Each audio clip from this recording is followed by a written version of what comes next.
당시 공자인데 고대 노예제.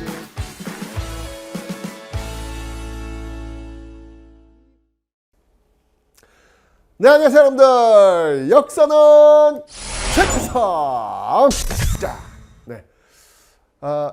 여러분들 그 안 좋은 일이 막 있을 때 이렇게 거울을 보면요, 얼굴이 참 우중충해 보일 때 있지 않으셨나요? 그리고 또 자세히 들여다보면 얼굴에 일단 기본적으로 이 주름이 좀 차차차차 이렇게 보이는 느낌이 들지 않나요? 그런데 그럴 때 그런 어떤 그 주름들을 이렇게 확 펴주는 느낌상 느낌인가? 그 방법이 있습니다. 뭔지 아세요? 보톡스? 왜 자꾸 주변에 나보고 보톡스 받으라 그래? 왜? 그거 말고 천연 보톡스. 그게 뭐냐면 바로 미소입니다. 네. 확 웃어주면요, 그 얼굴 자체가 이렇게 펴진다는 어떤 그런 느낌이 들어요. 여러분들 많이 힘들고 어려울 때 분명히 계실 겁니다. 그때 그냥 파안대소도 좋고요, 잔잔한 미소도 좋고요, 따뜻한 미소도 좋고요, 얼굴에 웃음기를 한번 싹 돌게 해보시면 조금 더 얼굴이 밝아지고 환해지고 팽팽해지지 않을까. 천연 보톡스 미소 지으면서 오늘 강의 시작해 보도록 하겠습니다.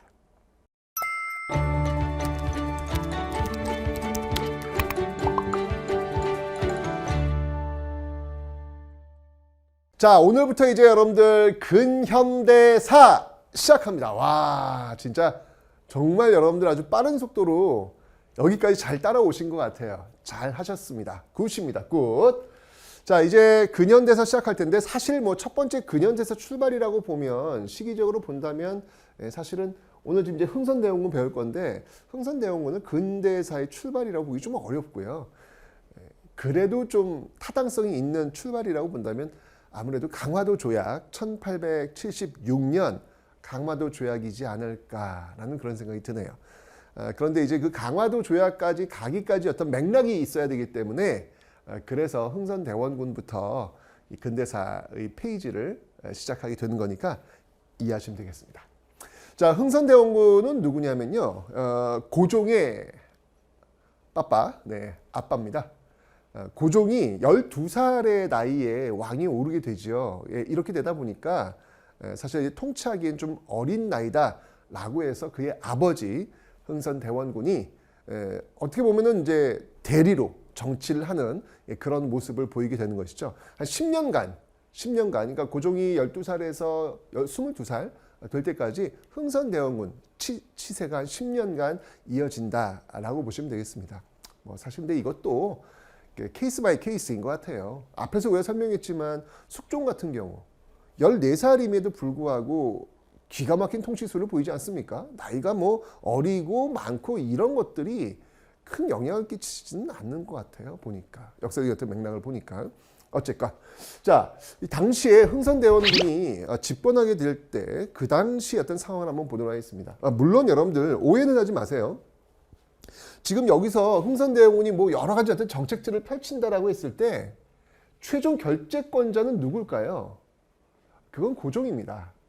고종이 당연히 왕이니까 하죠. 그런데 지금 일단 형식상 그 배후에 아버지 흥선대원군들이 모든 것들을 다 결정해 놓는 그런 모습들이기 때문에 제가 흥선대원군 집권이라는 표현을 쓴 것이고 흥선대원군이 결정했다는 표현을 쓴 거예요. 하지만 최종적 결정권자는 고종인 것, 이것만큼은 확실하겠죠. 그죠?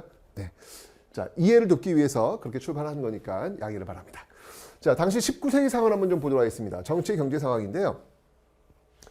정치적으로 봤을 때 이거 다 배웠습니다. 세도 정치, 매관, 매직, 소수, 가문, 풍양조씨, 안동, 김씨, 정말 이 19세기 그래서 이 농민들의 봉기가 끊이지 않았던, 못 살겠다 갈아보자 라고 했던 19세기 초반은 홍경레이난, 19세기 중반은 임술농민 봉기 계속해서 일어나게 되었다라고 설명을 드렸죠.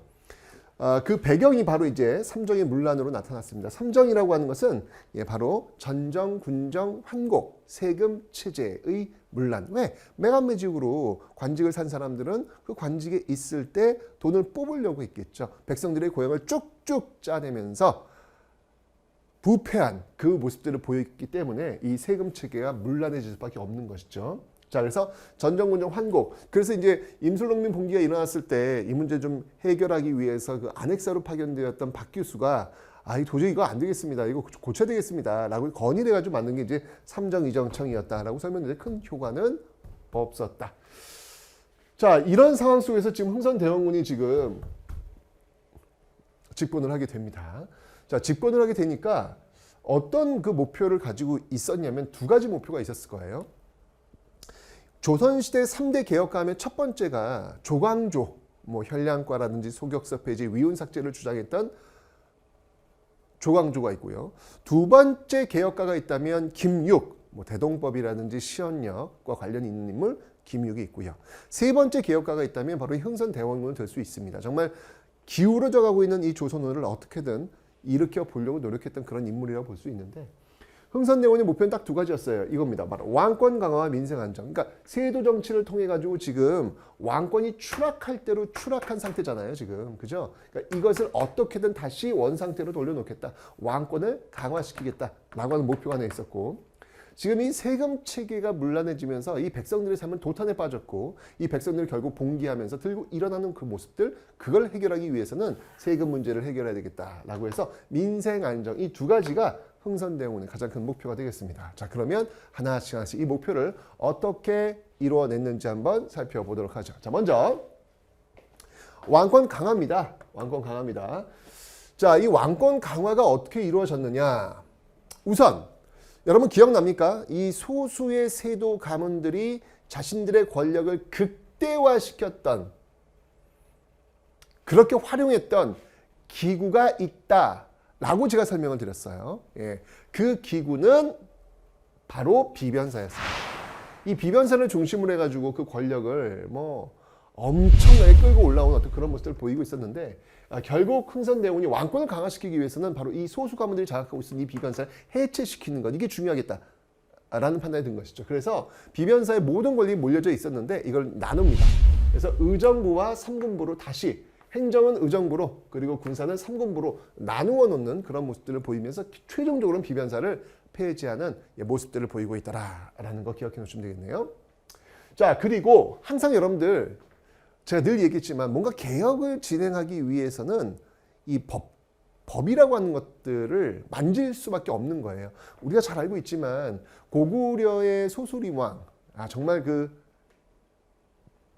앞에 그 고국 원왕이 백제 근초고왕에 의해서 전사하면서 고구려의 어떤 그 멸망 직전까지 가던 그 위기 상황 속에서 소수림왕이 권력을 장악했을 때 제일 먼저 한 게 뭐예요? 율령이었지 않습니까?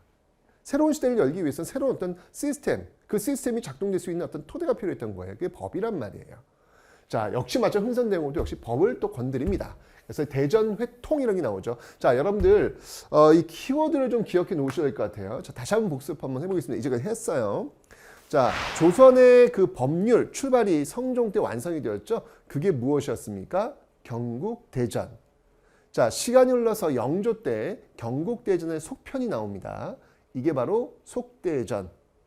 그리고 그의 손자 정조 때 다시 한번 법률, 경국대전과 속대전을 다시 한번 만져놓죠. 그게 바로 대전통편. 그리고 흥선대원군 때 다시 한번 대전회통이라는 그 법전을 완성시키고 있다라는 거 봐주시면 되겠네요.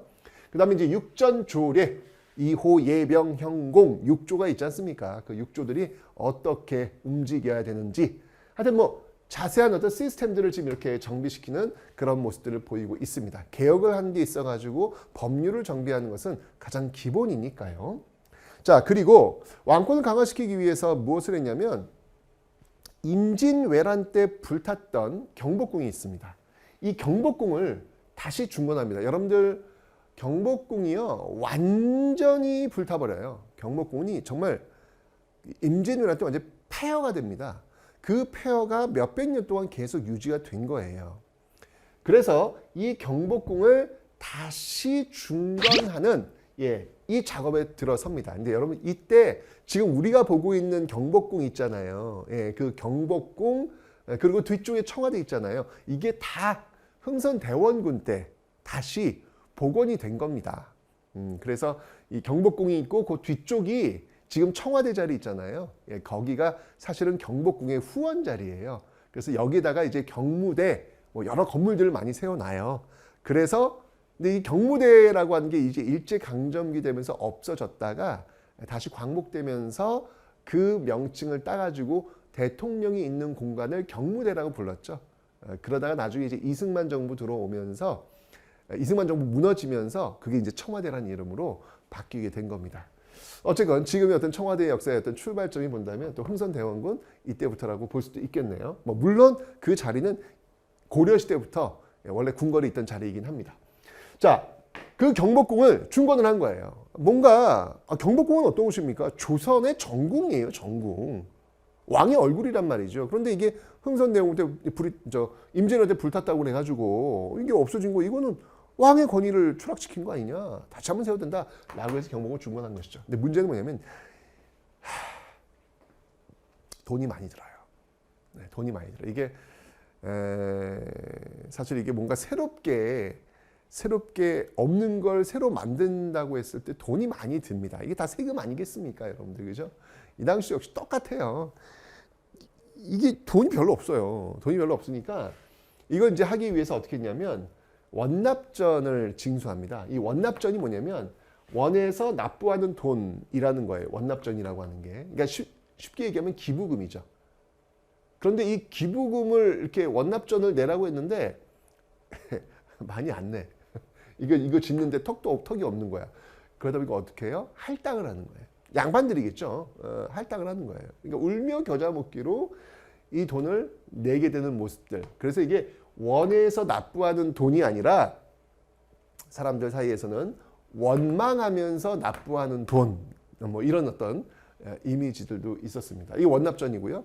그 다음에 이제 제일 중요한 게 돈 마련인데 이 원납전은 뭐 턱도 없으니까 아예 정부에서 돈을 확보해야 될 거 아니에요. 그래서 만든 게 당백전이에요. 돈이 없으니까 돈을 찍어낸 거죠.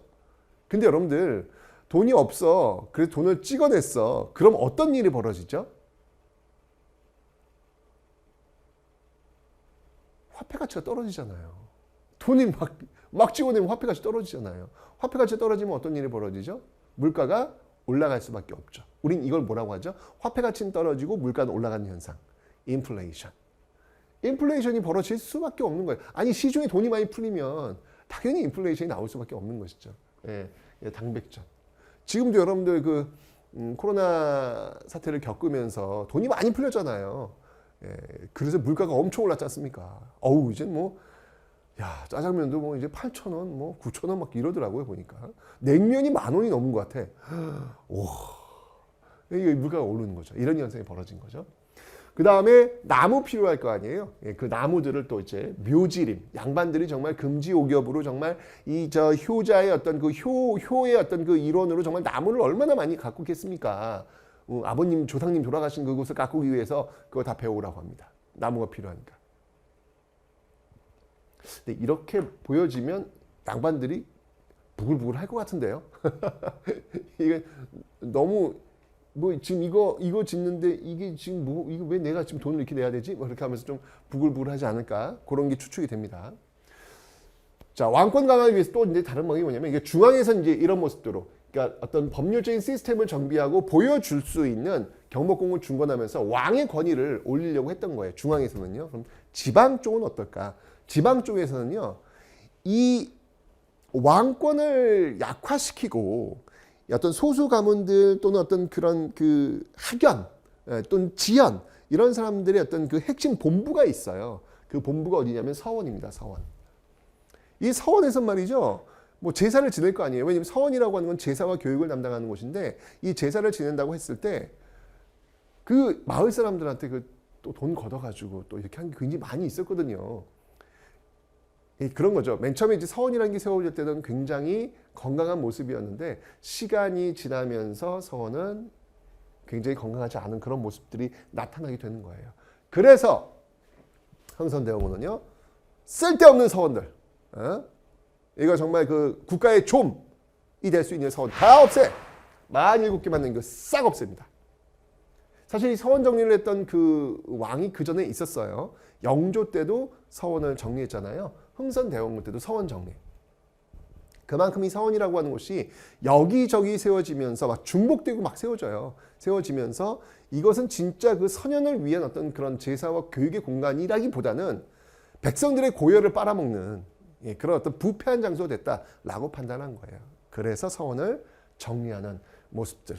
그리고 만동묘 폐지까지 나옵니다. 이 만동묘는 어떤 곳이냐면 왜 그 임진왜란 때 중국의 명나라가 조선을 도와주지 않습니까? 그죠? 그때 그 명나라 황제, 즉 우리나라를 도와줬던 명나라 황제 모시는 공간이에요. 중요한 거는 명나라가 이제 없다는 거죠. 명나라가 없어. 그런데 그 없는 그 명나라 황제의 신주를 모시고 제사를 지내고 비용을 드리는 그런 장소가 아직도 조선에 남아 있다. 야, 정말 이 조선 유학자들의 그 의리는 대단합니다. 이거를 좋게 봐야 될까요? 나쁘게 봐야 될까요? 어쨌건 동맹이었는데 그 동맹에 우리를 도움을 준 거야. 그 우리가 기억하는 거야. 그분은 계속 모시는 거야. 그거 왜 나빠? 이렇게 보면 또 그런가? 라고 생각하지만 존재하지도 않는 나라의 그 황제를 이렇게 모시면서 그 주변의 어떤 그 백성들의 어떤 그 세금을 끌어놓는 모습이 이게 과연 합당한 것인가에 대한 어떤 의견도 있을 수 있잖아요. 그죠? 근데 어쨌건 이 흥선대원은 결정을 내리죠. 만동묘 폐지. 이런 모습이 나오니까 양반들이 뭐지? 이라는 생각이 될 거 아닙니까? 그죠? 그때 이제 이 흥선대원이 굉장히 유명한 어록이 하나 있죠.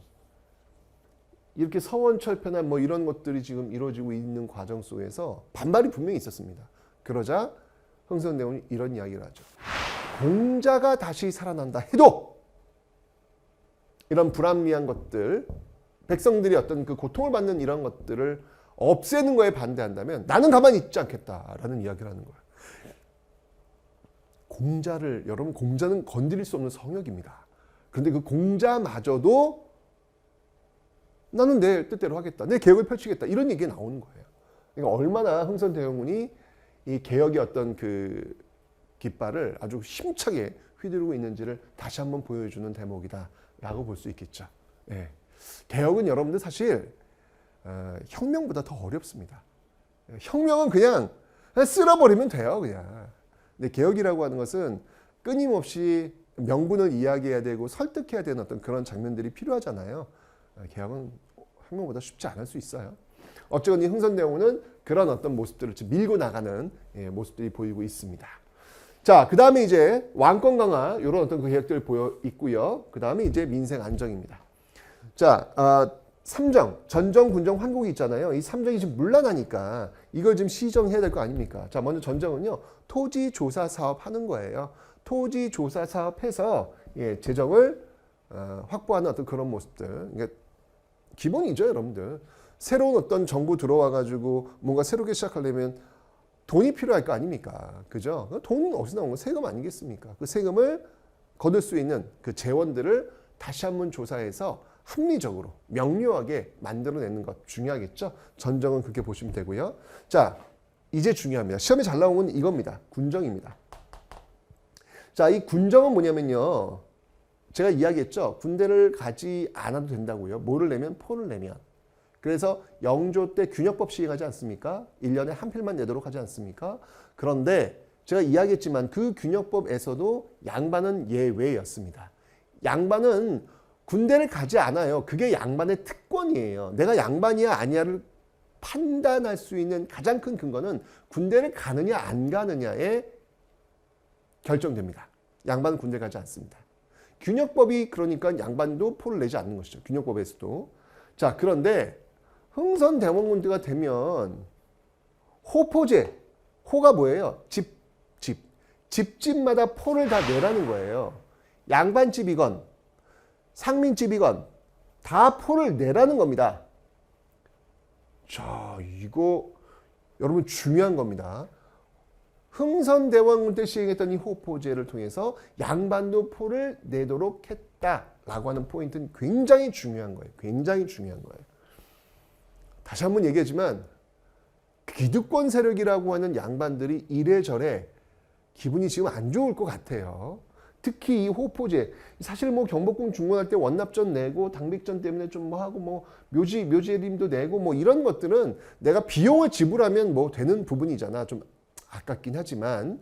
근데 이 호포제를 시행한다는 건 어떻게 보면 양반으로서의 그 마지막 자존심이라고 할 수 있는, 내가 군대를 가지 않는다는 어떤 그 근거가 되면서 내가 양반인 걸 그 확인시키는 거지 않습니까? 이 마지막 자존심마저 지금 무너뜨리고 있는 거잖아요. 요거는 굉장히 컸다라고 볼 수 있겠습니다. 그리고 환곡이 있습니다. 자, 환곡은 돌아올 환자, 네, 순환한데 그 환자, 곡물이 돌고 오는 거죠. 봄에 백성들한테 빌려줬다가 가을에 이자를 쳐가지고 갚도록 하는 거, 이게 곡식이 돌고 도는 거예요. 환곡이라고 하는 거예요. 그런데 이 환곡이 거의 준조세처럼 된 겁니다.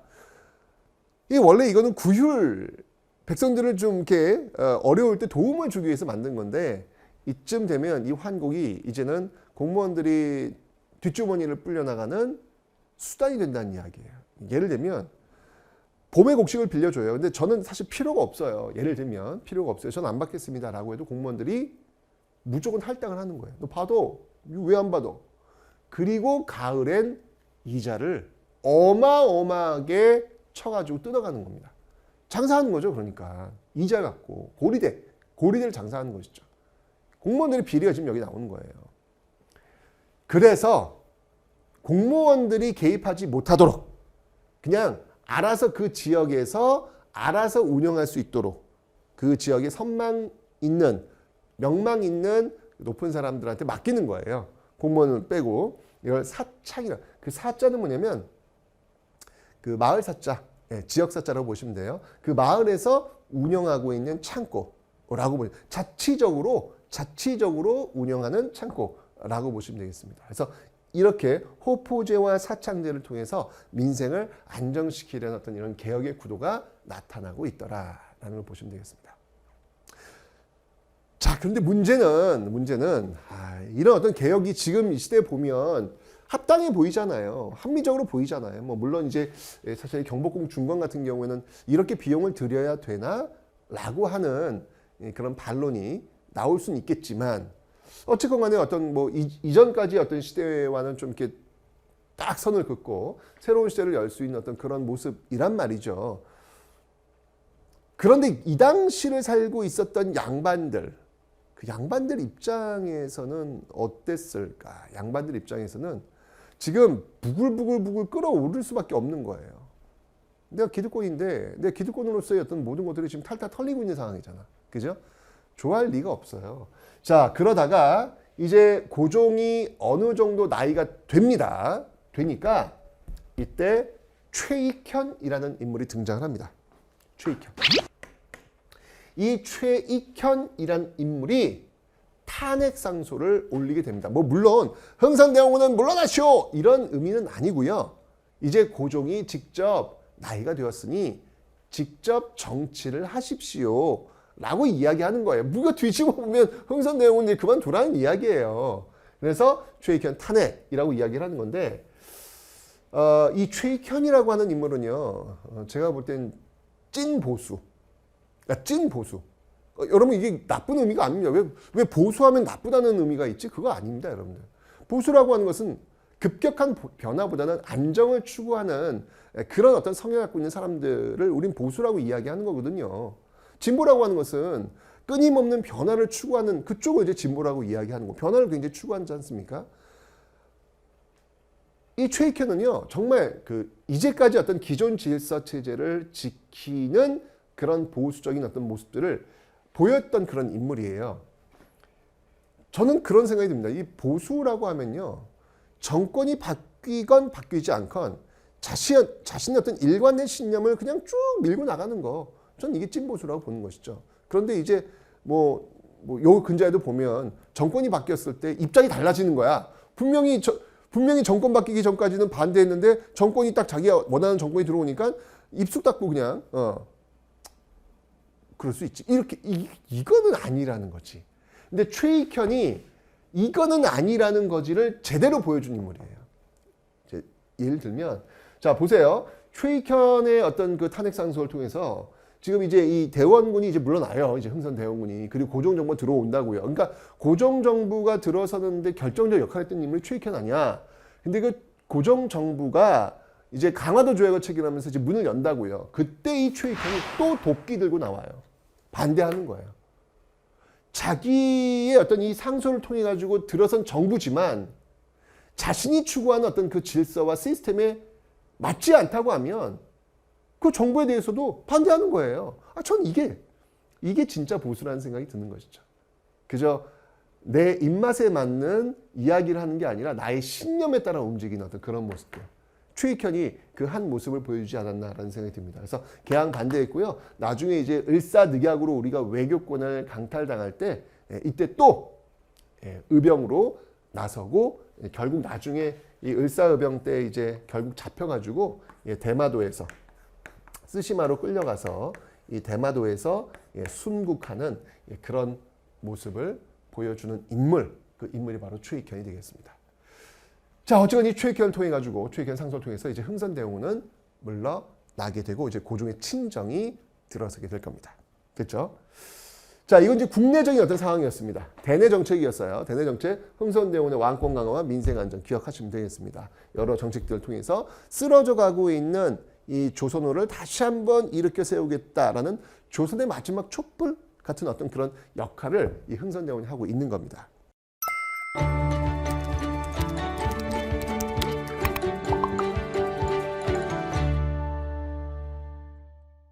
자, 이번에는요, 대외 정책을 한번 살펴보도록 하겠습니다. 과연 이 대외 정책은 어떤 모습들이 있었을까 한번 볼 텐데요.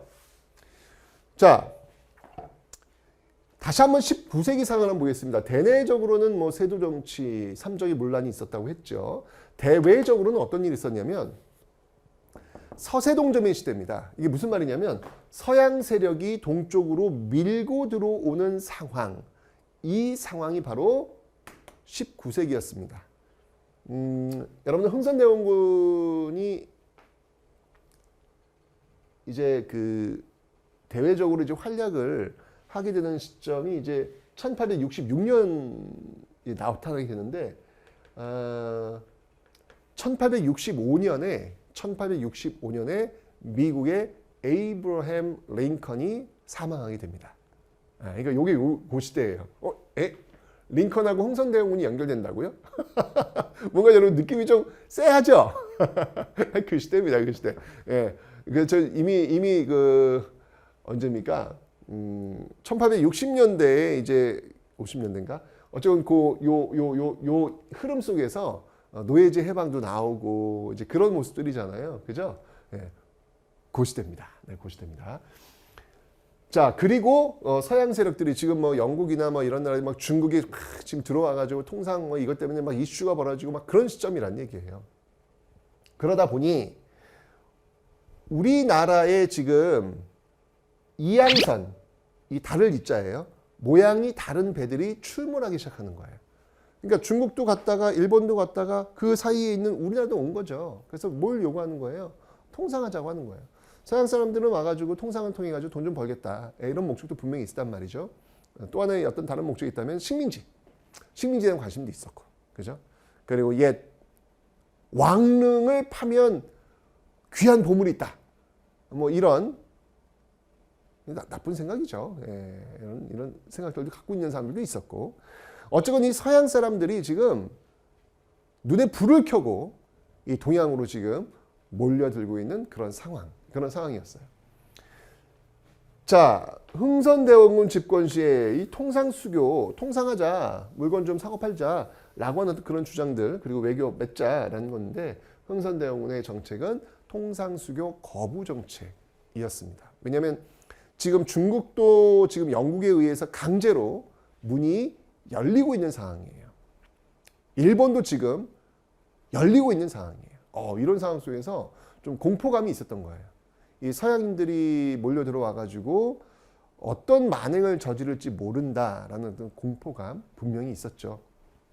그러면서 흥선대원군이 처한 정책이 통상수교 거부 정책, 거부를 하게 되는 겁니다. 이거를 지금 뭐 쇄국 정책이다라는 표현을 예전엔 썼는데요. 지금은 쇄국 정책이라는 표현은 쓰지 않습니다. 쇄국이란 말은 그냥 아예 그냥 문을 그냥 빗장을 걸었다는 얘기예요. 전혀 뭐 교류의 뜻이 없고 그냥 고립되겠다라는 그런 의미인데 흥선대원군이 그런 모습은 아닙니다. 어떻게든 외국과의 어떤 그 관계에 대해서 관심도 있었고요.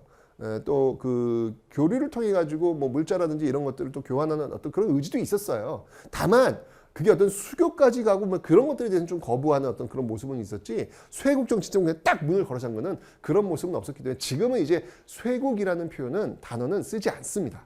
그래서 통상수교 거부 정책이라는 단어를 지금은 교과서에서 쓰고 있다라는 그 차이점도 좀 알고 계시면 되겠습니다. 자, 어떤 일들이 있었을까? 자, 우선 1866년에 병인 박해가 있었어요. 자, 여러분들 우리 앞에서 배웠습니다. 그 종교의 성장 과정 속에서 서학, 천주교가 유입되었고 자체적으로 천주교 신자들이 늘어났다.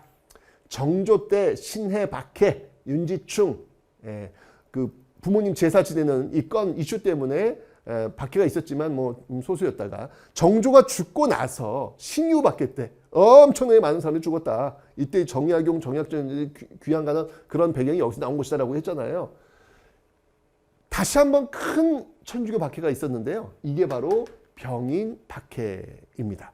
병인년에 일어난 천주교 박해라는 것인데 이 과정에서 프랑스 선교사들이 함께 처단됩니다. 프랑스 선교사들이. 프랑스인이 죽은 거야. 우리나라에 와가지고 선교 활동을 하고 있었던 프랑스인들이 같이 죽은 거예요. 천주교 신자들과 함께. 자, 이 사실이 이제 알려지게 됩니다. 프랑스에. 알려지게 되면서 프랑스인들은 대노하게 되는 것이죠. 이 미개한 것들이.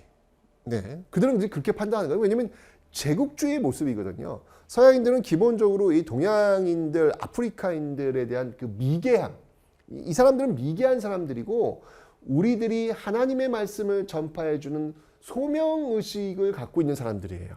그래야 된다고 믿는 사람들이에요. 그게 자신들의 종교야. 이 미개한 것들을 우리가 개화시켜주는 게 우리의 역할이라고 믿는 사람들이라고요. 그런데 그 미개한 것들이 프랑스 사람들 죽였다고? 자, 이 난리가 날 겁니다. 자, 일단 이 정도만 일단 기억해 두세요. 그 다음에 두 번째 1866년에 또 한 번 이슈가 벌어집니다. 이 병인 박해가 벌어진 바로 그 해예요. 뭐냐면 이 제너럴 셔먼 사건이라는 게 벌어집니다. 이건 미국 배예요. 미국 배가 평양에 들어옵니다. 제가 이야기했잖아요. 지금 막 해안선에 막 이항선들이 많이 들어오고 있다고. 그런데 그 이항선 중에 이 제너럴 셔먼호가 들어와 버린 거예요. 그것도 대동강을 타고 쑥 평양까지 들어왔습니다. 평양이 어떤 곳입니까? 이 조선에서 한양 다음으로 큰 곳 아니겠습니까? 거기 쑥 들어와 버린 거예요. 자, 이때 평양 감사가 누구였냐면 박교수입니다. 박교수. 박교수 들어봤는데? 네, 들어봤죠. 앞에서 임슬농민 봉기가 일어났을 때 안핵사로 파견되어 가지고 이 문제를 좀 해결해야 되겠다라고 해서 삼정이정청을 건의했던 인물. 이 박교수는 여러분들 기본적으로 통상 개화파입니다. 통상 개화파입니다. 그러니까 세계 정세를 보면서 이 박교수가 기본적으로 여러분들 그 중상학파 실학 배웠잖아요. 박지원, 박제가 배웠잖아요. 그쪽의 영향을 굉장히 많이 받아요. 그래서 외국과의 어떤 그 통상을 통해 가지고 우리도 빨리 변화해야 된다는 그런 입장을 가진 사람이야. 그런데 중요한 건 뭐냐면 그건 그의 입장인데 평양에 지금 제너럴 셔먼호가 들어와서 이때 책임자가 박교수였던 거예요. 근데 아직까지는 이 당시까지만 해도 통상이라고 하는 뭐 이런 것들에 대해서 아직 지금 이제 대원군 정부에서 지금 통상수 거부 정책을 취하니까 아니 거기 지금 그 관리면 당연히 정책을 따라야죠. 그죠? 그래서 그냥 잘 이렇게 혹시 또 길을 잃을 수 있으니까 그래서 먹을 것도 주고 물도 주고 도움을 굉장히 많이 줬어요. 줬는데 이 제너럴 셔먼호에 타고 있었던 그 선원들이 밤이 되자 배에서 내려가지고 그 민가를 덮칩니다. 덮치면서 난동을 부리는 거예요. 이 소식을 접한 박 교수가 얘네들 가만 놔두면 안 되겠구나. 그러니까 잘 좋게 해서 보내려고 했는데 들어와가지고 좀 이런 만행을 보이니 그냥 보내면 안 되겠네. 라고 해서 박 교수 이하 평양 군민들이 이 제너럴 셔먼호를 불태워버립니다. 당연히 그 배 안에 타고 있었던 미국 선원들도 죽게 되겠죠. 이게 바로 1866년에 있었던 제너럴 셔먼호 사건이라는 거예요. 자, 이 소식이 또 미국에 알려지게 되겠죠. 어떻겠습니까? 이 미개한 것들이 감히 우리 아메리카인들을 이렇게 나오겠죠. 자, 잠시만 기다려 주시기 바랍니다. 자, 1866년에 이렇게 병인박해와 제너럴 셔먼호 사건이 동시에 일어나게 되자 여기에 대해서 이제 이 제국주의 세력들이 반응을 보이게 되죠. 바로 1866년 그 해에 이제 프랑스가 쳐들어옵니다. 그게 바로 병인 양요예요. 다 66년도입니다. 지금 순서는 병인박해, 제너럴 셔먼호, 그 다음에 병인 양요 순서입니다. 여기 순서인데 프랑스가 쳐들어옵니다. 병인 양요입니다. 이게. 예. 이 병인 양요가 펼쳐지게 되는데 어디로 쳐들어왔냐면 강화도로 쳐들어와요. 이 강화도라는 곳이 어떤 곳이냐면 전근대 시기만 해도 대부분이 이제 이 북쪽에서 쳐들어오거나 동쪽에서 쳐들어오잖아요. 전근대 시기는. 그때 강화도는 어떻게 보면 최후의 보루. 항상 여러분들 왜 그 정묘호란 벌어졌을 때도 이 조선 인조가 강화도로 가잖아요. 병자호란 벌어졌을 때도 또 강화도로 갈 때 막혀가지고 남한산성으로 가는 거 아니겠습니까? 강화도는 하여튼 최후의 보루예요. 고려시대 가면 뭐 잘 아시겠지만 몽골 쳐들어왔을 때 강화도에서 항전하지 않습니까? 강화도는 늘 그런 곳이었어요. 그런데 이제 근현대로 들어오면서 강화도는 어떤 곳이 되냐면 최전선이 됩니다. 마지막 보루가 아니라 최전선이 됩니다. 왜냐하면 거기를 통해 가지고 서울로 들어오기 때문에 그래요. 옛날에는 이렇게 말을 타고 들어오는 그런 루트였기 때문에 강화도가 마지막 보루였다면 이제 배를 타고 들어온다고요. 배를 타고 이제 한양에 들어와야 되니까 그 관문이 될 수밖에 없는 것이죠. 최전선이 될 수밖에 없는 거예요. 그래서 모든 싸움들이 주로 강화도에서 벌어지게 되는 것이죠. 자, 그래서 강화도로 지금 쳐들어옵니다. 그런데 이게 뭐 프랑스의 이 포와 배가 장난이 아니에요. 우리나라의 포는요, 이게 어떻게 되냐면 포를 쏘잖아요. 쏘면은 이게 배를 맞추잖아. 그럼 배를 맞추면 꽝 터져야 되잖아요. 근데 우리는 꽝 이게 아니라 효과음이 쿵이에요. 안 터져요. 쇳덩이를 던진다고 보시면 돼요. 그래서 그 배에 타격을 해가지고 구멍을 내어가지고 가라앉히도록 하는 겁니다. 그런데 프랑스의 포는 그렇지 않아요. 프랑스의 포는 꽝 화약이 들어가 있어가지고 터지게 됩니다. 또 중요한 건 뭐냐면 사정거리. 우리는 사정거리 짧아요. 그런데 프랑스 포는 굉장히 길어요. 그리고 조준이 돼요. 이러니까 이게 처참한 거죠. 이게 게임 자체가 되질 않는 거예요. 굉장히 큰 피해를 많이 보면서 강화도가 결국은 넘어가게 되는 것이죠. 자, 이 넘어간 이 강화도를 되찾기 위해서 또 우리 조선인이 또 싸웁니다. 우리의 장점은 계속된 군대의 투입과 식량의 어떤 보급, 뭐 이런 것들을 통해서 장기전을 할 수 있다는 거겠죠. 그죠? 어차피 프랑스 배는 몇 척 안 들어왔거든요. 몇 명 안 들어왔거든요.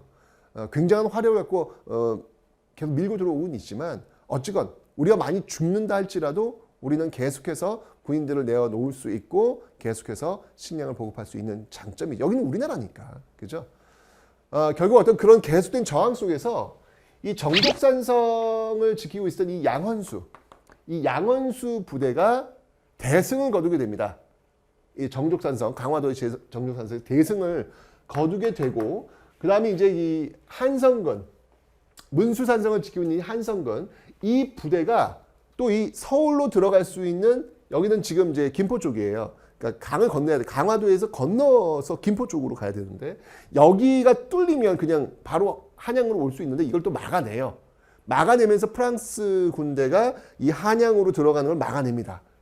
그리고 양원수 부대 또 승리. 그러니까 양원수 정족산성의 양원수 부대와 이 문수산성의 한성근 부대가 막아내면서 더 이상 프랑스가 한양 쪽으로 진격할 수 있는 루트를 확보하지 못하게 된 거예요.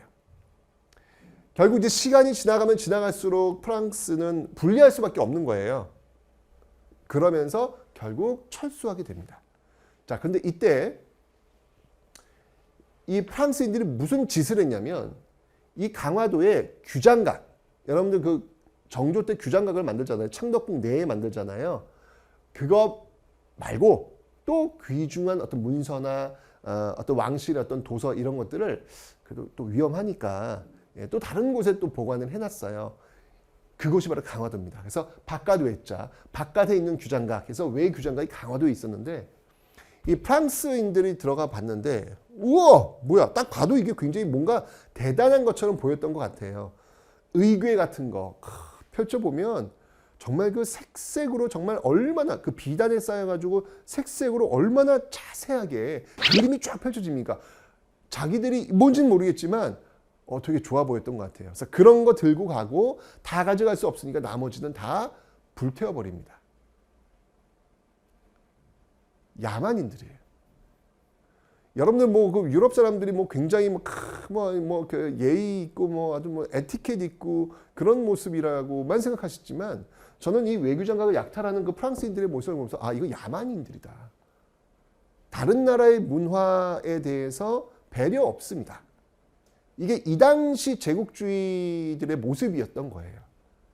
지금이야 지금도 마찬가지 아닙니까? 여러분들 그저 루브르 박물관 같은 데 가시면 이거 다 약탈해서 가져온 것들이 얼마나 많이 있는지 몰라요. 그런 것들에 대해서 그 지성의 상징 이성의 상징 프랑스인들 자기들의 논리를 대면서 또 갖고 있잖아요, 지금요. 그죠? 저는 작물 아니야? 그거 작물이잖아, 작물.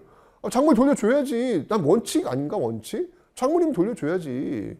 그걸 무슨 말도 안 되는 논리를 갖고 그걸 자기들이 갖고 있는 걸 합리화시키는 거는 그건 좀 옳지 않은 것 같아요. 예, 작물. 이번에 그런 게 있었죠. 그 일본에 있었던 그 문화유산, 우리나라 문화유산인데 이거를 이제 한국인들이 훔친 거죠. 근데 이제 이것도 사실은 어떻게 보면은 그분들 같은 경우에는 일본인이 이거 훔쳐간 거 우리가 돌려온다. 이런 어떤 생각일 것 같아요. 하지만 어쨌건 이 작물이면 돌려줘야 되는 거예요. 일단 원칙은. 처음부터 다시 풀어야 되는 것이지 그거를 이제 거꾸로 풀 수는 없는 거거든요. 이렇게 하면서 이제 외교장각 도서를 약탈을 해간 거예요. 그래서 나중에 이제 아시겠지만 여러분들 그 박병선 박사라고 계십니다. 이 박병선 박사의 그 목표는 딱 하나였어요. 분명히 프랑스가 이 병인양요 때 훔쳐갔던 이 외교장각 도서, 의궤가 있을 텐데 이걸 찾아와야 되겠다라고 해가지고 그 프랑스 국립도서관 여기에 이제 취업을 하시는 것이죠. 취업을 해서 거기서 계속해서 그걸 찾는 거예요. 찾는 과정에 그거 찾기도 전에 어마어마한 걸 발견했는죠. 그게 뭐였냐면 직지심체 요절을 발견합니다. 직지심체 요절은 현존하는 세계에서 가장 오래된 금속 활자본.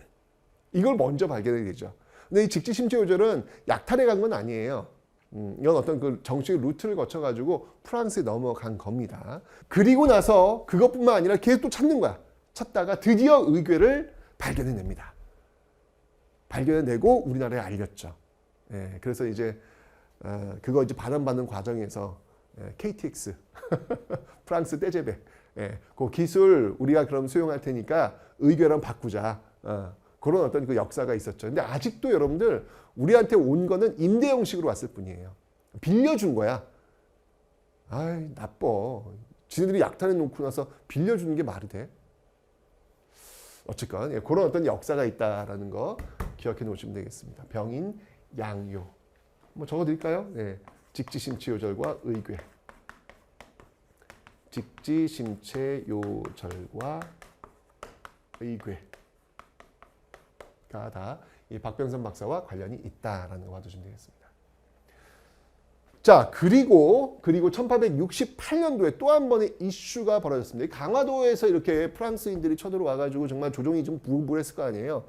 그 부글부글하고 있는 이 조정에 다시 한번 야, 이거 양놈들, 이거 금수만도 못한 놈들이구나 라고 하는 사건이 하나 벌어져요. 그게 뭐냐면 1868년도 2년 뒤에 오페르트라는 독일인이 남연군묘 도구를 시도합니다. 남연군이 누구냐면 흥선대원군의 아버지예요. 그러니까 고종의 할아버지야. 돌아가셨지. 그래서 묘가 어디냐면 충청도 덕산에 있어. 예산이라고도 합니다. 여러분들 예산. 덕산에 있어. 이 독일인 오페르트가 바로 이 흥선대원군의 실세니까 흥선대원군의 아버지의 시신을 탈취해서 이걸 가지고 협상을 하겠다는 생각을 한 거예요. 이거 욕 나오지 않아요? 이런 나쁜 놈이 진짜 어떻게 죽은 사람의 시신을 탈취해가지고 그걸로 딜을 하려고 그래? 이건 말도 안 돼. 이건 정말 욕이 그냥 그러면서 무슨 지네들이 이 역사를 이렇게 보면 이 당시 어떤 그 제국주의 독일이나 프랑스나 영국이나 다 똑같아. 이 자들이 하는 짓을 보면 정말 금수만도 못한 야만인 그 자체의 모습을 많이 보여요. 그리고 여기서 또 보여주는 거야, 진짜. 오페르트의 남연군을 보여줘. 실패합니다. 여기 있는 이 덕산에 있는 그 백성들이 진짜 이 짱돌 던져가면서 그 밤에 진짜, 왜냐면 이 물때가 이제 빠져나가야 되기 때문에 이 삽질을 할 수 있는 그 시간이 많지가 않았거든요. 근데 계속 돌멩이 날라오지만 그래도 결국은 이제 도망가게 되는 것이죠. 근데 이 사실이 알려졌으니 조정이 어떻게 했습니까? 와, 얘네들이 이런 애들이었구나. 부모님 묘 털어가지고 이런 것들로 이게 협상하려는 이런 말도 안 되는 인간들이구나라는 게 각인되었겠죠. 그런 과정에서 드디어 이제 또 1871년도에 이 제너럴 셔모너 사건으로 미국인들이 죽었다고 했잖아요. 그 미국이 쳐들어오게 됩니다. 이게 바로 신미양요예요.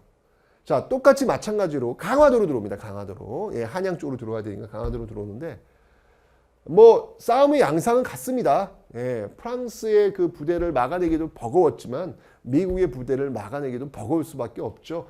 더군다나 이 미국은 여러분들 그 앞에 남북 전쟁이라든지 또 인디언 숙청 이런 걸 통해서 정말 이 전쟁에 정말 아주 그냥 숙련될 대로 숙련된 그런 부대였거든요. 여러분들 군대는요 가장 강력한 힘은 뭐냐면 좋은 무기를 갖는 것도 중요하지만 더 중요한 건 실전에 투입하는 거. 이게 제일 중요합니다. 여러분들 아무리 좋은 무기 가져도요 실전에 투입을 안 하고 연습 안 하면요 쉽지 않아요. 그런데 미국은 정말 그러니까 전쟁에 이골이 날 대로 이골이 난 그런 상태에서 여기 들어왔으니 이 얼마나 막아내기가 버겁겠습니까? 물론 이제 광성보에서 어제연, 그러니까 여러분들 이 인물들 기억하셔야 돼요. 병인양요에서는 양원수, 한성근, 신미양요에서는 어제연이 활약을 했습니다. 광성보에서 어제연이 활약을 했는데 정말 중과부적이었어요. 여러분 그 강화도에 가시면 그 이름 없는 무명 용사의 묘가 있습니다. 예, 이때 정말로 많은 사람들이 죽었거든요. 우리가 할 수 있는 건 그거밖에 없어. 무기가 너무 열악하다 보니까 그냥 맨몸으로 싸우는 것밖에 없는 거예요. 그런데 우리나라 지키겠다고 맨몸으로 달려들면서 총에 맞으면서 쓰러지면서 또 싸우고 또 싸우는 방법밖에 없었던 것이죠. 정말 이때 그 모습을 생각하면 가슴이 이제 저려요. 예. 정말 그 맨몸으로 육탄으로 그냥 막아냈을 그 모습이 얼마나 힘들었을까. 이런 생각이 옵니다. 그러니까 이 과정에서 또 대장 깃발, 이 수가 대장 숫자예요. 그 대장 장수 숫자, 그 장수 숫자 그 깃발이 들어가 있는 걸 또 미국이 가져가게 되는 것이죠. 그래서 요거 이제 해군박물관에 전시해 놓고 있다가 우리나라한테 역시 이것도 임대 형식으로 돌려는 주어가지고 지금은 우리가 일단은 보관하고 있습니다. 여러분들 우리가 그래도 프랑스랑 미국하고 싸워본 지금은 우리와 굉장히 좋은 우방 관계지만 이 제국주의 시절 이 프랑스와 미국은 우리의 적이었습니다. 그래서 이 프랑스와 미국하고 우리 선조들은 싸우셨네요. 이 신미양요가 이제 끝나고 나서 이 대원군이 전국에 비석을 세웁니다. 이게 바로 척합이에요. 야, 너희들 이제 알았지? 이 서양인이 어떤 존재인지 알았지? 이렇게 무지막지하게 포탄 들이밀면서 사람 죽이고 아버지 무덤 파가지고 시신 탈취해가지고 이걸로 지금 협상하려는 이런 야만인 그 이상도 그 이하도 아니다. 따라서 이들과 좋게 사이좋게 수교하자라고 하는 그 주장하는 사람들은 이건 매국이다. 이건 나라 팔아먹는 짓이다.